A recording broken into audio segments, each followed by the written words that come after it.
Hello and welcome back to the channel. Be sure to subscribe to get your monthly Tampa Bay Buccaneers football video. We try to put out, just one a month, but we do try to make it a good one. The Tampa Bay Buccaneers are at the bye week, so we thought we'd do a nice little season recap so far. First portion of the season, pre-bye week, went from really good to not so good. And at the bye week, there's a whole lot of kind of just like pandemonium, and frankly, the Bucs are hemorrhaging right now. So we'll just recap a couple things. Baker Mayfield, we got to start with the quarterback, right? He's kind of a big deal. Baker Mayfield is definitely who we all thought he was, right? So, and that sounds so negative when you say it. It's like they are who we thought they were, Dennis Green, right? But it's actually a complimentary statement here in this instance because Baker Mayfield. We've seen Baker Mayfield here this year operate with all of his weapons at his disposal, some of his weapons at his disposal, none of his weapons at his disposal. And Baker Mayfield has really, obviously, he's been better when he's had really good guys to throw to. Yeah, who isn't? But Baker Mayfield has not been the problem for the Tampa Bay Buccaneers at any point in the season. And considering how little he has had to work with at different times, you would expect significantly more peaks and valleys. Now, of course, Baker Mayfield, I could think of the Baltimore Ravens game as an example, has had games where he has looked brutal, moments where he's not looked great, but nobody thought Baker Mayfield was a top 5 quarterback. Nobody thought he was this elite guy. I mean, you would have had to have some seriously pewter shaded glasses on to see that. Nobody thought he was Josh Allen, right? However, Baker Mayfield is the guy for the Tampa Bay Buccaneers. This season has proven that tenfold. The fact that the Bucs are even in a lot of the games they're in really does come down to Baker Mayfield. He's played, and I can't speak enough about, it's nice as someone who just watches the game and someone who played football at a very low level. It's nice to see someone play as hard as Baker Mayfield plays. I mean, you never feel like Baker's cheating you on effort. He leaves it all out there for the team every game, and that deserves to be commended. Absolutely the guy. Not really a lot to talk about there. The next thing and really what everybody's talking about, is Todd Bowles. And of course, this is, just common around the NFL this time of year. If your team is struggling, it's usually bench the quarterback or fire the coach. Well, bench the quarterback it's not really applicable because Baker Mayfield, he's one of if he's not tied for the league leading touchdowns, he's right there. This is not applicable here. So bench the coach comes into play. And Todd Bowles, I've been very patient with Todd Bowles, and I can put out arguments. I can formulate an argument for Todd Bowles, a pro-Todd Bowles argument. But at the same time, sometimes you just have to call a spade, and you kind of got to just let it go. I think we're kind of at that point. Now, I don't see the Buccaneers pulling the trigger on Todd Bowles and letting him go at all during this bye week. I'm thinking like 0% chance of that happening. Just my gut. I could be wrong. However, if Todd Bowles doesn't go on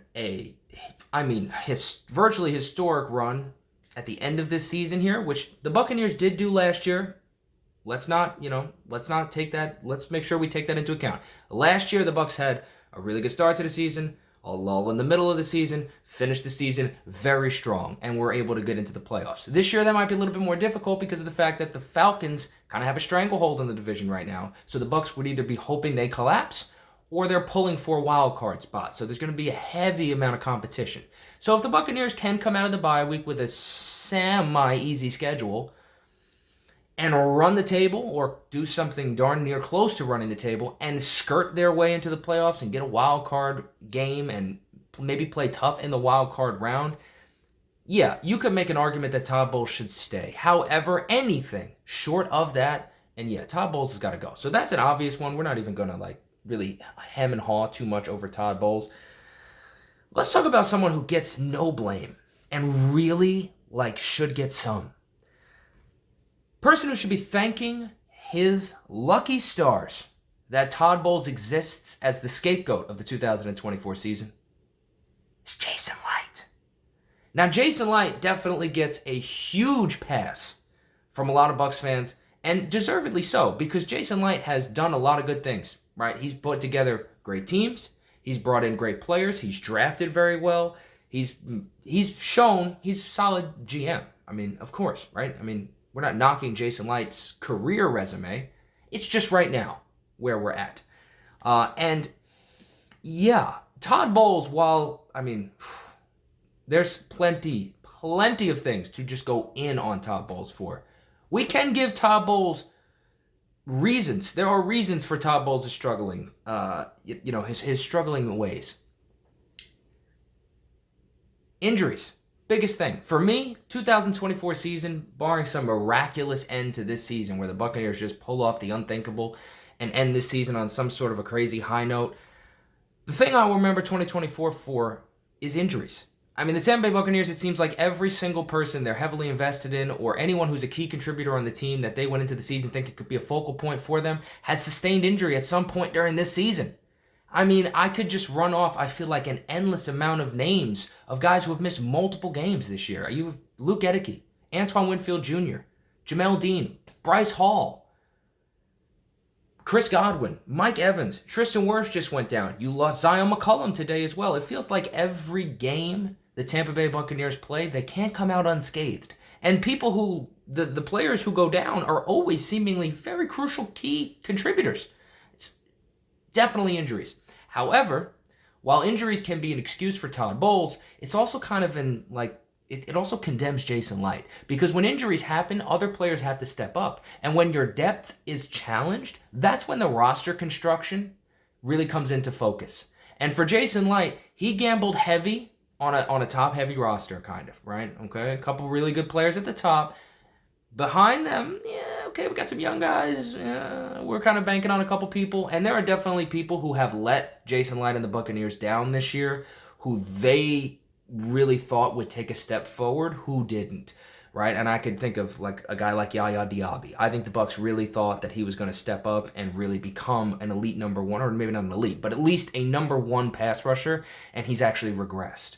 So his sophomore slump is definitely hurting the team in a big way. But with the roster construction becoming exposed, right, it makes you look at what Jason Light did in the offseason. And Jason Light really, and we talked about this at the time, or maybe I didn't even make a video and I just thought it.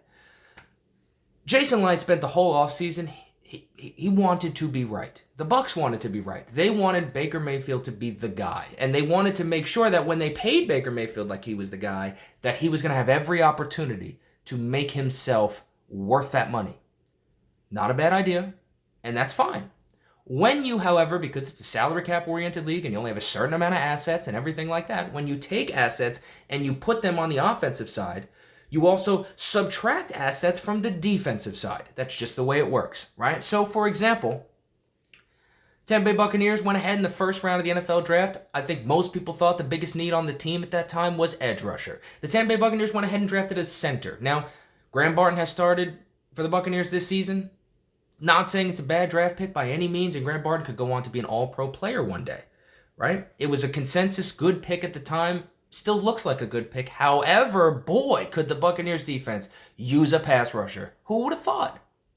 So the Tampa Bay Buccaneers also went ahead and let Devin White leave, and I know a lot of people in Tampa Bay feel some type of way about Devin White, and that is fine, but KJ Britt. Oh, okay, so, well, right, and okay, yeah, so, okay. They let Carlton Davis leave, traded away Carlton Davis, and that's fine too. Zion McCollum was there and did step up, but Jamel Dean sustained the injury that he sustains relatively every season, where he misses some games, and Bryce Hall, who you brought in to potentially fill that void, also had a catastrophic injury. So now you're starting guys like Josh Hayes and Tyreek Funderburk, who you didn't necessarily think you'd be starting. Okay, weren't prepared there. You had, you were able to re-sign Mike Evans, right? You were able to re-sign Tristan Wirfs, but you also went ahead and thought maybe in the draft, instead of doubling down and getting more defense, you went ahead and drafted Jalen McMillan. Okay, that's fine. You drafted Bucky Irving. Also fine. Bucky Irving's been great for the Tampa Bay Buccaneers. Jalen McMillan, not so much, but that's fine. You surrounded your quarterback with talent, and I don't disagree with the decision, but you start to see the penalty the Bucs are paying for that when their defense cannot get off the field. I mean, the Bucs defense right now, they can't rush the passer, they can't make tackles, and they can't cover. But other than that, boy, let me tell you, it's going good. I promise, it's going real good. And that's really where the Bucs' problem started. You put resources all on the offensive side of the ball. Because outside of really re-signing Antoine Winfield Jr. in the offseason, yeah, they drafted Chris Braswell in the second round. Tyke Smith, he's been a good player, but they put the resources into the offensive side of the ball. And the results have shown out to bear that fruit. The offense has been solid. It's been great to solid to great. The defense has been cataclysmic. It's been awful. So Jason Light, I'm not saying he's on the hot seat or anything like that, but Jason Light, bless up, he's got to be dropping to his knees thanking everyone that Todd Bowles exists to eat the blame and just be the scapegoat for him. Because if the Bucs had a more secure head coach and a head coach that wasn't so embattled, Jason Light kind of has the benefit of the doubt factoring in for him because he has so much success with his drafting and his free agencies and his roster building. Todd Bowles doesn't really have that stacked success as a head coach, right? People have always been kind of mixed on him. So he's going to be the first one to take the fall. But Jason Light has given Todd Bowles a tough team to work with, honestly. As much as I do think that does not excuse Todd Bowles' decision-making and how he has handled that situation that he was given. But it's been a tough situation. I mean, the roster that was given to him can't rush the passer. He doesn't have good coverage players to work with. That makes it difficult. They gave the talent to the offense, they took it away from the defense, and Todd Bowles looks bad as a result. But if you look a little deeper, it is not a desirable roster to coach beyond the initial top-heavy guys who are solid players. So, yeah, that's where we are. Happy bye week.